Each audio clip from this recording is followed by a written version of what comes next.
Ինչ կա կամ գուցե չկա Հայաստանի իշխանության Ադրբեջանի հետ խաղաղության հասնելու ծրագրերից։ Մոտ 3 ամիս է անցել այն պահից, երբ պաշտոնապես հայտարարվեց Հայաստանն ու Ադրբեջանը համաձայնեցրել են խաղաղության պայմանագրի բոլոր կետերը։ Պայմանավորվածությունը տեքստի շուրջ տեղի ունեցել, ստորագրությունը դեռ չէ, բայց հուսանք առաջիկայում դա էլ կլինի։ Հուսանք, այսինքն կա միայն հույս, որ կխաղաղվեն ադրբեջանցիները։ Այդ տեքստը դրա մեջ ինչ քաջություն կար, դա ինչով է նպաստում մեր անվտանգությանը, իրանք շարունակաբար կրակում են, երրորդ զինվորական օդանավականն են բացել մեր սահմաններին, զենքի գնման ծավալները աճել են։ Հայաստանի արտգործնախարարին չես համոզի, որ հայ-ադրբեջանական խաղաղության պայմանագիրը խաղաղություն չի բերելու։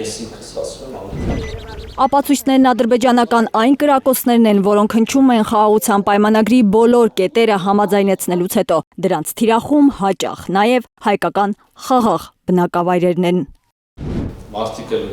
Միևնույն է, խաղաղության պայմանագիրը Փաշինյանի կաբինետը շոշափելի ձեռքբերում է համարում։ Իսկապես շոշափելի ձեռքբերում է եւ նույնիսկ չստորագրված վիճակում միայն փաստի հայտարարմամբ իսկ որոշակիորեն Հայաստանի Հանրապետության անվտանգության աստիճանի բարձրացում։ Դուք այդ կրակոցները ինչով ասես բացատրեցիք դրոշ վառելուց սկսած մինչև տարբեր բաներ, հիմա այս վերջին օրերին բան չի կատարվում, մեկը կրակում են, ու այս կոնտեքստում ԱՄՆ պետքարտուղարը, Ռուսաստանի Դաշնության պաշտպանության նախարարը կոնկրետ տեղանք նշելով խոսել են վտանգի մասին։ Ես ուզում եմ հասկանալ, դուք ավել տեղեկություն ունեք Ադրբեջանից գուցե ստացված կամ որտեղից, որ վտանգ չի սպառնում ու այս գործընկերներին կոմունիկացիա տեղի չունեցել, թե իրենք ավել տեղեկություն ունեն, մեզ են զգուշացնում, դուք եք դա թաքցնում։ Միացյալ Նահանգների պետքարտուղարությունը այդ հայտարարության մեջ եւ այդ գնահատականում ասել այն, ինչ որ մենք ասել ենք, ես ինքս ասում եմ անընդհատ։ Քանի դեռ չունենք ինստիտուցիոնալիզացված խաղաղություն, էսկալացիայի վտանգ անընդհատ էլ կա։ Իդեպ, պատերազմը ըստ Հայաստանի արտգործնախարարի կարող է սկսվել անգամ տեխնիկական ինչ-որ հրդեհից կամ սթից մի բանից։ Դա կարող լինի սթից, տեխնիկական ինչ-որ առանից, կայծից հրդեհ բռնվի, կարող լինի պլան որպես այդպեսին, հա, մյուս կողմից։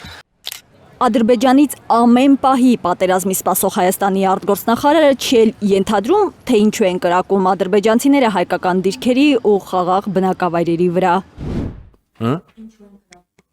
Ինչու են կրակում, չեմ կարող ասել։ Հետո ձեռքի հետ խոստովանում է, որ խաղաղության պայմանագիր են առաջարկել, քանի որ չգիտեն, էլ ինչ կարելի է անել։ Ինչ անենք, Ժոր, դուք ինչ եք պատկերացնում։ Մեկ անգամ չէ, որ ասել ենք, հիշեցնում են ընդդիմադիրները, բանակցել Ադրբեջանի հետ, ոչ թե դառնալ նրա կամակատարը, եթե զիջել, ապա միայն փողզիջման պայմանով։ Ադրբեջանական կողմը պատրաստվում է որևէ մի հայկական տարածք հետ վերադարձնել եւ այս ուղղությամբ առհասարակ ինչ կա։ Ենթադրվում է,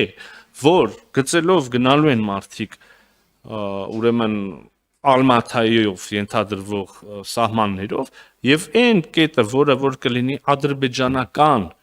բայց կլինի մեր վերահսկողության ներքո, ենթադրաբար պիտի վերադարձվի Ադրբեջանին, այն հատվածը, որը Հայաստանի սուվերեն տարածքա, բայց գտնվում է Ադրբեջանի վերահսկողության ներքո, այս պայմանությամբ պիտի վերադարձվի Հայաստանին։ Հայաստանի արտգործնախարարը 3 նախադասության մեջ 3 անգամ ասում է ենթադրաբար բառը։ Ենթադրաբար։ Հաստատելով, կա միայն ենթադրություն, որ ադրբեջանցիները դուրս կգան Հայաստանի Հանրապետության սուվերեն տարածքից, այն 200 քառակուսի կիլոմետրից, որն օկուպացրել են, արձանագրում են ընդդիմադիրները։ Պարոն Խաչատրյան, Ալեքսանդրապոլի պայմանագիր, չգիտեմ, հիմա դուք էլ եկեք չկռվենք, դուք չունեք փաստարկ եւ խոսալու տեղ։ Պարոն Միրզոյան, ես մի անգամ եմ անկապարտեզում կողքի աղջկա մազն եմ քաշել, հույսում եմ չեք ասի, որ դա ինձ զրկում է հարց տալու իրավունքից։ Հայաստանի Հանրապետությունը ստեղծվեց Բաթումի պայմանագրով մոտ 12,000 քառակուսի կիլոմետրի վրա, հանձնվեց բոլշևիկներին մոտ 30,000 քառակուսի կիլոմետր տարածքով։ Օրինակ, որ ասում եք, որ մենք ստացանք այսքան, ժառանգեցինք այսքան, դուք էլ հանգիստ գնում էիք Արցախի Հանրապետություն։ որ ասում եք Արցախի հանրապետությունն, ած խնդրում եմ կասեք ինչ նկատի ունեք։ Նենց էլ ասում եք, քիչ եք ճանաչել դա է բերել հանձման։ Ոնց որ եթե ճանաչած լինի, դա ձեզ խանգարելու էր։ Ասենք Կիրանցի կադաստրները ձեզ խանգարեցին բանանել, զորքերը ետ քաշել։ Հայաստանի արտաքին գործերի նախարարը գիտի իրեն դավաճան են համարում, ավելին ընդդիմադիր падգամավորներից օրինակ Քրիստինե Վարդանյանը անկեղծորեն է ատում Միրզոյանին։ Ինքը նենց անկեղծ է ատում ինձ։ Եվ ազնվորեն հավատում է, որ ես ինչ եմ արել, ծախել եմ, դա չգիտեմ ինչ եմ արել։ Պապանձվում է Միրզոյանը կին падգամավորի ատելության առջև։ Չեմ կարող նույնիսկ հակափաստարկներ ռացիոնալ ասել։ Արփիս Քեսյան, Նորա Շարբաթյան, Անի Ղանդիլյան, Հայլուր։